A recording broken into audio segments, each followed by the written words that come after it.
मेरी मदर, मेरी छोटी सिस्टर पूजा और मेरे फादर को कुचलने की कोशिश करी। कम से कम अपने 15-20 गुंडों के साथ, गूंड्स के साथ आता है और मेरे घर पर जमकर पथराव करता है और जान से मारने की लगातार धमकियां, पूरे घर पे ताबड़तोड़ पत्थरबाजी, केस वापस ले लो, इस तरह की धमकियां। एएसआई पिछली जो मैटर में एएसआई ओम प्रकाश को जो मैंने कहा तो उसने मुझे रिश्वत मांगी। करीब 15 से 20 लोग आकर के पूरे घर पे ताबड़तोड़ पत्थर फेंके हैं, जान से मारने की धमकियां, गाली गलौज।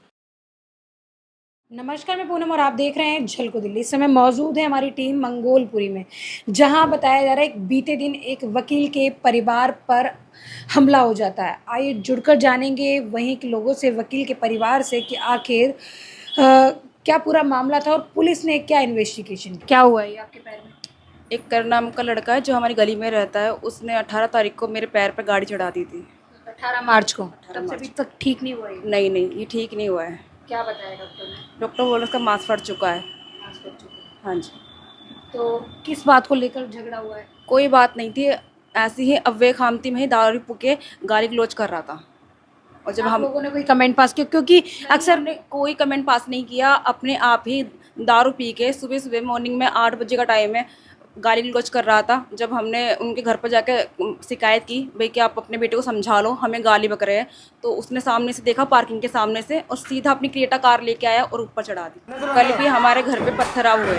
आप घर पे कल मौजूद थे। हाँ, मैं कल घर पे मौजूद थी, हम सब फैमिली अंदर ही थे। उसके बावजूद भी बहुत पत्थर फेंके हैं यहाँ पर। लगभग कितने लोग आए। लगभग कम से कम 20-15, हाँ 15-20 थे। थी यहाँ पर मौजूद। नहीं, पुलिस नहीं थी यहाँ पर।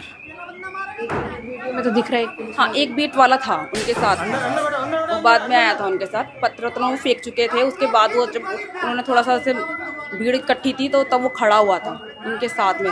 उसके बावजूद भी वो गाली पे गाली बक रहे थे हमको, लेकिन बीट वाले पुलिस वाले ने उनको कुछ नहीं बोला। लग रहा है दिल्ली पुलिस से कोई या मंगोलपुरी थाने से कि आपको नहीं नहीं, कोई कुछ भी कार्रवाई नहीं कर रहे पुलिस वाले को। हमने इतनी कॉल करी पर पुलिस वाले आते ही नहीं है। क्या काम करते हैं। मैं एडवोकेट हूँ, रोहिणी को प्रैक्टिस करता हूँ। क्या घटना घटित हुई है आपके साथ। घटना घटित मैडम ये हुई है, 18/3 को हमारी गली में करण नाम का लड़का रहता है, जो कि पुलिस का एक मुखबिर है, और वो शराब पी करके मोहल्ले में घूमता रहता है। और 18/3 को मेरे फादर साहब का गाली गलौज करने लगा कि तेरा लड़का बहुत बड़ा वकील है, आज मैं उसे बताता हूँ। तो जब इस घटना की जानकारी हमने उससे घर वालों को दी जा करके कि आपका लड़का गाली गलौज कर रहा था, उसने गुस्से में आकर के अपनी क्रेटा गाड़ी से मेरी मदर, मेरी छोटी सिस्टर पूजा और मेरे फादर को कुचलने की कोशिश करी। उस हादसे में मेरे फादर और मेरी बहन पूजा को चोटें आई, जिसमें पूजा को काफ़ी ज़्यादा चोटें आई। वो 6-7 दिन हॉस्पिटल में एडमिट में रही। उसका इलाज अभी भी चल रहा है। इन बिटवीन होता क्या है कि कल 9 अप्रैल को वो अपनी गाड़ी छुड़वाने के लिए रोहिणी कोर्ट में जाता है। गाड़ी सीज कर दी थी। गाड़ी पुलिस ने सीज कर दी थी, तो उसी को छुड़वाने लगा। उस रोहिणी व्यक्ति की गिरफ्तारी हुई थी। जब गिरफ्तारी पुलिस ने नहीं करी, बल्कि ये अटैम्प्ट टू मर्डर बनता था। पुलिस ने उसको जानकारी होने की वजह से मंगोलपुरी थाना ने उसको छोड़ दिया। वो काफ़ी प्रयास के बाद तो एफआईआर दर्ज करी थी। लेकिन अब कल क्या होता है, कल वो अपनी गाड़ी छुड़वाने के लिए जब रोहिणी कोर्ट में आता है, उस समय हम उसकी जो एप्लीकेशन है उसमें हम आर्ग्यूमेंट करते हैं, वो गाड़ी ना छोड़ने के लिए जज साहब से रिक्वेस्ट करते हैं, और हमारी रिक्वेस्ट जज साहब मान लेते हैं। वो गुस्से में आकर के मेरे घर पे कम से कम अपने 15-20 गुंडों के साथ, गूंड्स के साथ आता है और मेरे घर पर जमकर पथराव करता है। इस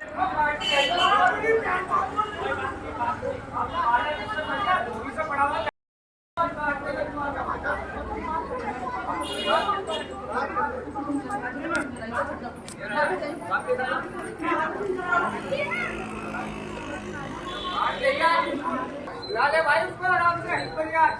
अब इतनी गैस खड़ी है, पहुंच जा। वीडियो बना ले।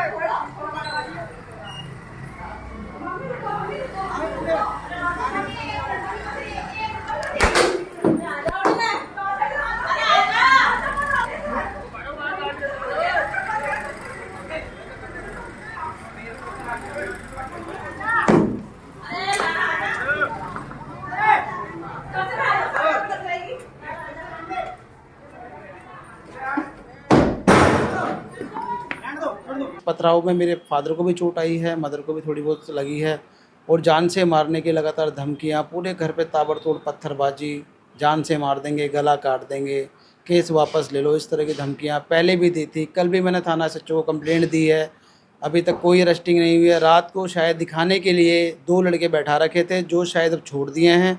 अभी भी वो लगातार लड़का मेरे घर के बाहर ही आके खड़ा हुआ, थ्रेटनिंग दी गई है पिछले करीब 20 दिन में मेरे पूरी फैमिली के ऊपर 2 बार जानलेवा हमला हो चुका है। सिर्फ यही बात थी कि 18 तारीख को जो बता रहे हैं 18 मार्च को जो घटना घटित होती है, सिर्फ यही बात थी कि तुम्हारा लड़का इतना बड़ा वकील है, या पहले भी कोई रंजिश रही है आप लोगों की? पहले कोई रंजिश नहीं थी। काफ़ी साल पहले, करीब 4 से 5 साल पहले हमारे किराएदार से उसने झगड़ा किया था, जिसमें हमने पुलिस कंप्लेंट करवा दी थी, जो कि मेरा काम है। और मेरी उससे कोई झगड़ा नहीं, कोई रंजिश नहीं है। मैं 15 साल से यहाँ रह रहा हूँ, आज तक मेरा किसी से कोई झगड़ा नहीं हुआ। बस वो उसी बात पे कि बहुत बड़ा वकील बनता है, वकील बनता है। इसकी छोटी बहन भी वकील बनती है, क्योंकि वो पुलिस का मुखबिर है। उसी वजह से शराब पी करके गाली गलौज करना और घर के आसपास घूमना, रूमिंग करना, ये सारी चीज़ें मैडम। और जब मैंने एएसआई पिछली जो मैटर में एएसआई ओम प्रकाश को जब मैंने कहा, तो उसने मुझसे रिश्वत मांगी, मुझ पर प्रेशर करा कॉम्प्रोमाइज़ के लिए, काफ़ी सारी चीज़ें करी। उसकी भी मैंने थाने में अलग से कंप्लेंट दी, सीवीसी को कंप्लेंट दी, डीसीपी को दी, एसीपी को दी। उसके बावजूद कल वाले मैटर में भी अभी तक कोई एफआईआर अभी तक लॉन्च नहीं हुई है। और थाना एसएचओ मुझे ही कह रहे थे कल कि आप इसमें कॉम्प्रोमाइज़ कर लीजिए, मुझ पे ही दबाव बना रहे थे। कब तक ये लोग डर के सही में जिएंगे? मेरे फादर को, मेरी सिस्टर को जो चोटें लगी हैं, उस वजह से, इतने डर की वजह से, इस भय में हार्ट अटैक आ गया था 2 अप्रैल को। करीब 15 से 20 लोग आकर के पूरे घर पे ताबड़तोड़ पत्थर फेंके हैं, जान से मारने की धमकियाँ, गाली गलौज, नीचे आ जाओ तुम्हें जान से मार देंगे, फाड़ देंगे, गले काटने के इशारे तक करे गए। पुलिस मौके पे खड़ी है, उनके सामने, बीट ऑफिसर के सामने गालियाँ दी जा रही हैं, मारने के इशारे किए जा रहे हैं। घर में इतने पत्थर, इतने गेट तोड़ करके घर में घुसने की कोशिश करी गई है। कोई कैमरे वगैरह लगे हैं आपके यहाँ पे? मैम कैमरे सामने पार्किंग में लगे हुए हैं घर के इन फ्रंट, जो कि उन्होंने पहले ही तोड़ दिए, पहले ही कैमरे तोड़ दिए। बड़ी मुश्किल से हमने कुछ रिकॉर्डिंग अपने फ़ोन से करने की कोशिश करी, जिसमें वो लोग आइडेंटिफाई हैं, पहचाने जा रहे हैं, पर पुलिस ने उनको अभी तक अरेस्ट नहीं करा है। तो ये पूरी घटना आपने परिजनों के माध्यम से सुनी कि एक वकील का परिवार जो है, जो दूसरों को न्याय दिलाने की कोशिश करता है, या कहें जो खुद इतना बड़ा कानून का ज्ञाता है, आज वो न्याय के लिए पुलिस के दरवाजे पर जाता है, पर सिर्फ अपनी चप्पल घिस कर आ जाता है। बताया जा रहा है कि कंप्लेन होने के बावजूद भी अभी तक कोई कार्रवाई नहीं की गई है, बस झूठा आश्वासन और आश्वासन दिया जा रहा है। मंगोलपुरी थाना लगता है, और बता रहे साक्ष्य भी मौजूद करवा दिए गए हैं कि ये वो व्यक्ति जो पथराव कर रहे थे, पर वो खुलेआम आज भी सड़कों पर इनके घर के आसपास घूम रहे हैं। परिवार बेहद ही डरा हुआ है और घर के अंदर कैद है। इस वीडियो को ज़्यादा से ज़्यादा शेयर करें और इस पूरे मामले पर कानूनी कार्रवाई होनी चाहिए, पीड़ित परिवार को न्याय मिलना चाहिए जहां पर, और वहीं अपराधी को सजा मिलनी चाहिए। इसके साथ ही देखते रहे झलको दिल्ली में, कैमरामैन नरेश के साथ पूनम। झलको